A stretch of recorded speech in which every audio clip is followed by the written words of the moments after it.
श्री शिवाय नमस्तुभयम ओम नमः शिवाय। दोस्तों, आप सभी लोग जानते हैं कि 26 सितंबर 2025 यानी शुक्रवार को पड़ रही है आश्विन माह की शारदीय नवरात्रि की चतुर्थी तिथि। और दोस्तों, यह वह तिथि है जो नवरात्रि में पड़ने वाली सबसे बड़ी तिथि है, क्योंकि यह शुक्रवार के दिन पड़ रही है और इसका बहुत ही बड़ा और विशेष महत्व होता है। पूज्य गुरुजी ने कहा है कि अगर कभी भी मौका लग जाए और नवरात्रि की चतुर्थी तिथि शुक्रवार को पड़ जाए तो आप लोगों को एक छुटकी काला तिल वाला उपाय तो अवश्य ही करना चाहिए। इन दोनों का संयोग बहुत कम आता है और इसी के साथ मैं गुरुजी ने अपनी शिवपुराण कथा में बताया है कि इस दिन आपको एक छुटकी काला तिल वाला उपाय तो आपको अवश्य ही करना चाहिए, क्योंकि ऐसा दिन पूरे साल में सिर्फ एक ही बार आता है। और दोस्तों, आप सभी लोग जानते हो कि शुक्रवार चतुर्थी तिथि का अगर सबसे बड़ा कोई उपाय है तो एक छुटकी काला तिल वाला उपाय है। तो दोस्तों, शुक्रवार चतुर्थी तिथि के दिन आप लोगों को इस एक छुटकी काला तिल वाला उपाय को जरूर करना है। बहुत सारे लोग होंगे जिन लोगों ने इस उपाय को ना किया हो, मतलब पूरा महीना निकल गया, उन्होंने किसी भी दिन इस एक छुटकी काला तिल वाला उपाय को ना किया हो। पर दोस्तों, आपके पास एक आखिरी मौका बचा हुआ है जो कि 26 सितंबर शुक्रवार चतुर्थी तिथि के दिन है। तो इस दिन आप लोगों को इस वाले उपाय को जरूर कर लेना है। भले ही आपने पूरे महीने भर इस उपाय को ना किया हो, पर अगर आप इस आश्विन मास के शुक्रवार चतुर्थी तिथि के दिन अगर इस वाले उपाय को कर लिया तो आपको इस उपाय को करने का वह फल मिलेगा जिसकी आपने कभी कल्पना भी नहीं करी होगी। इसीलिए आप लोग इस वाले उपाय को एक बार जरूर कर लेना है, ताकि आप लोगों के हाथ से यह मौका ना जा सके और आपको इस उपाय को करने का फल मिल सके। दोस्तों, यह उपाय पंडित जी ने अपनी अभी के ही श्री शिव महापुराण की कथा में बताया है, जिस उपाय को आज हम आपको बहुत अच्छे से समझाने वाले हैं। वीडियो को देखने के बाद इस उपाय को समझने के लिए आपको कोई और वीडियो को देखने की जरूरत नहीं पड़ेगी। तो चलिए दोस्तों, उपाय को शुरू करते हैं। देखिए, यह इस आश्विन मास के शुक्रवार चतुर्थी तिथि के दिन यह इतना खास होता है, इतना महत्वपूर्ण होता है। देखा गया है कभी कभी बड़े बड़े पूजा पाठ अनुष्ठान से जो मनोकामना पूर्ण नहीं होते, वह आश्विन मास के शुक्रवार चतुर्थी तिथि के दिन एक छोटे से उपाय करने से ही आपकी मनोकामना पूर्ण हो जाती है। और बहुत सारे लोगों ने इस उपाय को किया भी है और उनको इसको करने का फल भी जरूर मिला है। अगर आप लोग भी इस उपाय को करना चाहते हैं तो आप इस उपाय को पहले अच्छे से समझ लेना, सुन लेना, उसके बाद करना। आपको इस उपाय का फल जरूर मिलेगा। और इस उपाय को कर लेने से आपके घर में चाहे किसी भी प्रकार की दुहक और समस्या क्यों किया ना चल रही हो, आपको उसका कारण भी नहीं पता है कि भाई यह समस्या किस कारण से चल रही है। उसका कुछ भी कारण हो सकता है, जैसे पितृदोष हो सकता है, किसी भी तरह का मंगल दोष भी हो सकता है। तो इस दिन आप लोगों को यह वाला उपाय कर लेना है। यह एक ऐसा उपाय है जिस उपाय को अगर किसी विशेष दिन पर किया जाए तो भाई उस विशेष दिन का जो है वह तो हमें मिलता ही मिलता है, पर हमने उस दिन पर इस उपाय को किया है तो हमें उससे भी बड़ा फल मिलता है, और फल बहुत जल्दी मिलता है, क्योंकि आप इस उपाय को बहुत ही बड़े और बाय विशेष दिन पर कर रहे हो। तो चलिए अब उपाय के बारे में बात करते हैं। उससे पहले आप लोगों को यह जानना आवश्यक है कि आखिर यह उपाय किस समय करना है, किसको करना है और कैसे करना है। तो चलिए हम आगे आपको वीडियो में एक एक करके बता देते हैं। लेकिन उससे पहले, अगर आप लोग हमारे चैनल पर पहली बार आए हैं या फिर मेरी आवाज आज पहली बार सुन रहे हैं तो हमारे चैनल को सब्सक्राइब जरूर कर लेना और हमारे चैनल को मेक सकते हैं। इस वीडियो को लाइक करके कॉमेंट बॉक्स में श्री शिवाय नमस्तुभयम ओम नमः शिवाय जरूर टाइप कर देना। तो दोस्तों, इस एक छुटकी काला तिल वाला उपाय को हमें इस शुक्रवार चतुर्थी तिथि के दिन कैसे करना है, किसको करना है, किस समय करना है और कहां पर करना है, ये सारे सवालों के जवाब आपको इस वीडियो में मिल जाएंगे। और जो ये वीडियो देखेगा भाई, उसको एक छुटकी काला तिल वाला उपाय जरूर करना चाहिए, क्योंकि इस दिन एक छुटकी काला तिल का भी बहुत ही बड़ा और विशेष महत्व होता है।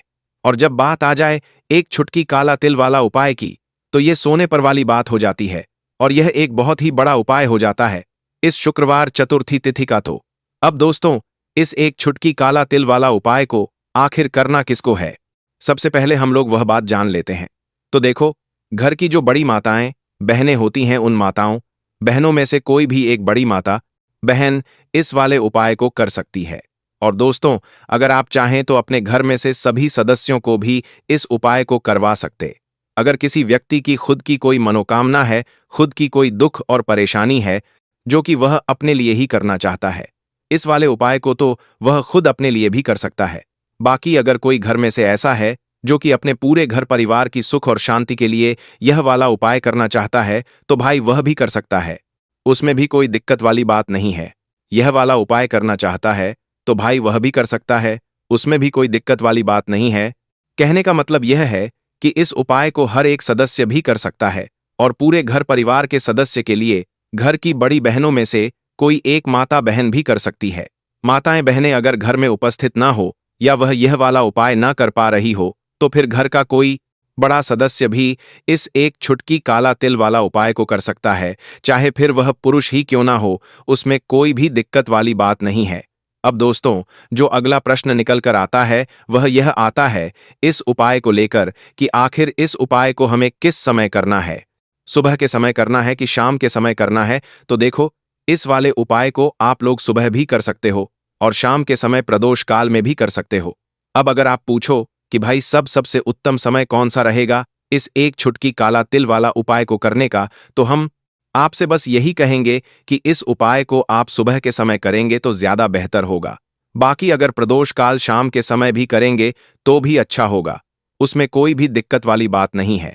तो अब दोस्तों, जो अगली सबसे बड़ी और महत्वपूर्ण बात आती है वह यह आती है कि सुबह अगर हम उपाय को करेंगे तो हमें कितने बजे से लेकर कितने बजे तक के बीच में करना है, और शाम के समय प्रदोष काल में करेंगे तो हमें कितने बजे से लेकर कितने बजे के बीच में करना है। तो देखो, सुबह जितनी जल्दी हो सके आप उपाय को करने की कोशिश करना। बाकी अगर किसी कारणवश लेट भी हो जाओ, थोड़ी देर भी हो जाए, तो 10 या 11 बजे तक भी आप उपाय कर लेना, पर 12 बजे से ज्यादा देरी ना हो, ठीक है? इस बात का ध्यान रखना। उसके बाद में दोस्तों, अगर के समय प्रदोष काल की बात करें, प्रदोष काल का जो समय है होता है वो शाम के 6 बजे से शुरू हो जाता है।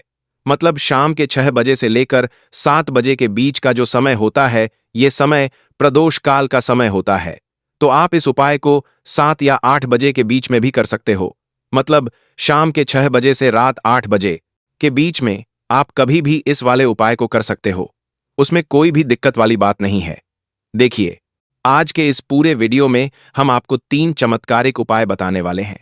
ये तीनों ही उपाय बहुत खास और बहुत ही विशेष होने वाले हैं। तो चलिए दोस्तों, जान लेते हैं गुरुजी द्वारा बताए गए पहले उपाय के बारे में। देखिए, यह उपाय आपको अपने परिवार के लिए करना है। यदि आप चाहते हैं कि आपका परिवार का प्रत्येक सदस्य तरक्की करें, उन्हें हर कार्य में सफलता की प्राप्ति हो, तो आपको यह उपाय करना है। तो देखिए, इस उपाय को करने के लिए आपको एक आटे का दीपक लेना है। आपको अपने ही घर पर एक एक आटे का दीपक प्रकार से तैयार कर लेना है।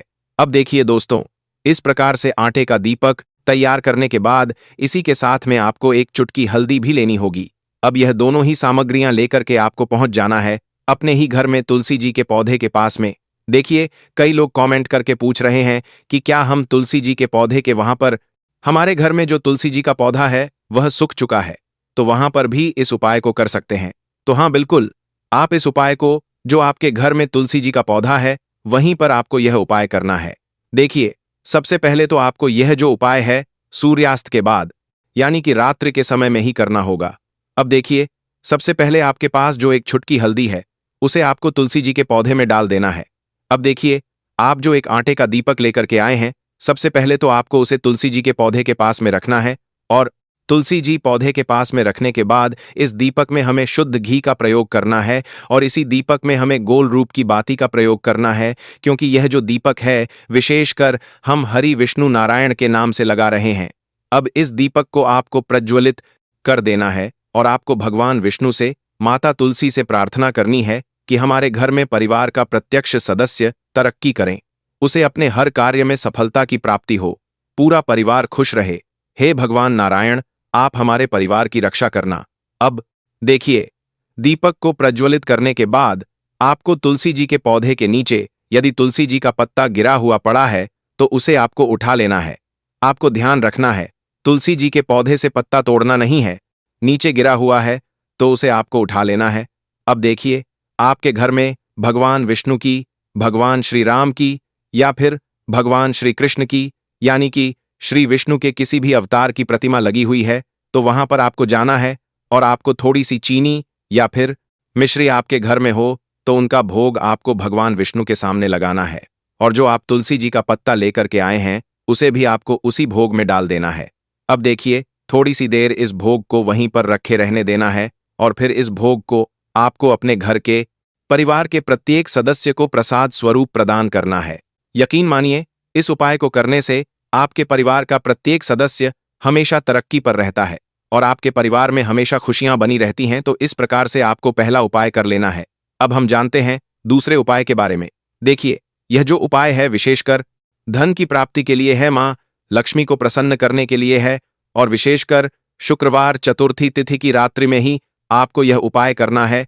देखिए, सामने आपको एक दीपक दिखाया जा रहा है, तो आपको एक दीपक लेना है। दीपक आप मिट्टी का भी ले सकते हैं, आटे का भी ले सकते हैं। अब देखिए, इस दीपक में आपको शुद्ध घी का प्रयोग करना होगा और इस दीपक दत्त में आपको विशेषकर मोली वाला जो धागा आता है, लाल रंग का कलावा का धागा जिसे हम कहते हैं, उसकी बात ही आपको इस दीपक के अंदर प्रयोग करनी है। यानी कि लंबी बाती का आपको इस दीपक के अंदर प्रयोग करना है। अब देखिए, ये जो दीपक है, आज रात्रि में लगभग 8 बजे के लगभग आपको ये जो दीपक है तुलसी जी के पौधे के पास में प्रज्वलित कर देना है। दीपक की जो बाती है उसका मुख आपको उत्तर दिशा में रखना है, इस बात का ध्यान रखना है। और आपको ओम महालक्ष्मी नमः इस मंत्र का लगातार जाप करते रहना है। देखिए, इस मंत्र का आपको 11 बार या फिर 108 बार जाप करने के बाद तुलसी जी के पौधे के नीचे से थोड़ी सी मिट्टी उठानी है। देखिए, आपको पता है कि अभी नवरात्रि के पवित्र दिन चल रहे हैं और आश्विन मास के दिनों में यदि आप शुक्रवार चतुर्थी तिथि के दिन तुलसी जी की मिट्टी रात्रि के समय में लेते हैं तो इससे आपके जीवन के जो सारे संकट है वह समाप्त होते हैं। अब देखिए, आपको एक गिलास लेना है, उसमें आपको जल भरना है और जो आपने तुलसी जी की मिट्टी ली है सबसे पहले तो उसे आपको उससे गिलास के अंदर डाल है और इसी के साथ में आपको एक चुटकी हल्दी भी उस पात्र के अंदर डालनी है। अब देखिए, इस जल का छिड़काव आपको अपने पूरे ही घर में करना है। देखिए, जल का छिड़काव आपको अपने घर के प्रत्येक कोने में करना है, मुख्य द्वार पर करना है, प्रत्येक कमरे में करना है। केवल अशुद्ध स्थानों को आपको छोड़ना है, बाकी आपको प्रत्येक कोने में प्रत्येक कमरे में जहां आप धन रखते हैं, चाहे रसोई घर हो, वहां पर आपको इस जल का छिड़काव करना है।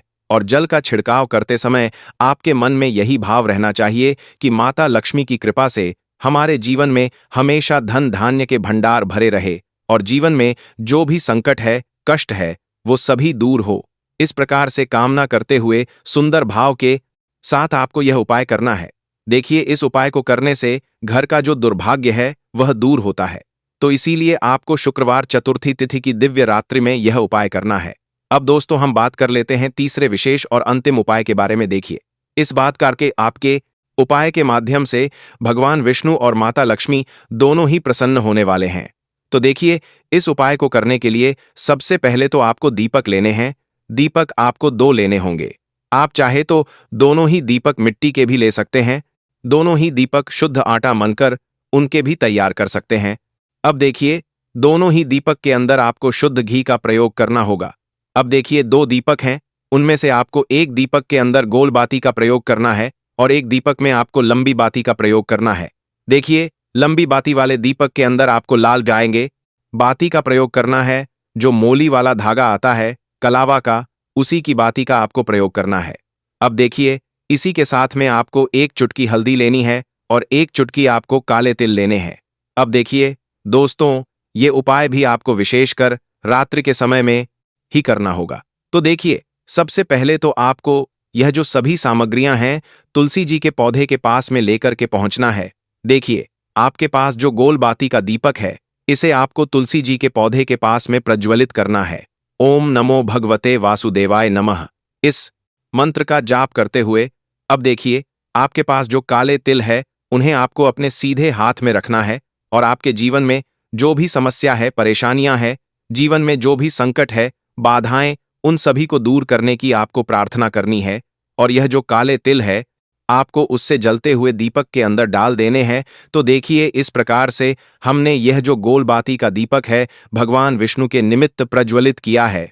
अब देखिए दोस्तों, आपके पास जो लंबी बाती का दीपक है और आपके पास जो एक छुटकी हल्दी है, इन दोनों को आपको तिक कर बात है अपने घर के मंदिर में लेकर के पहुंचना है।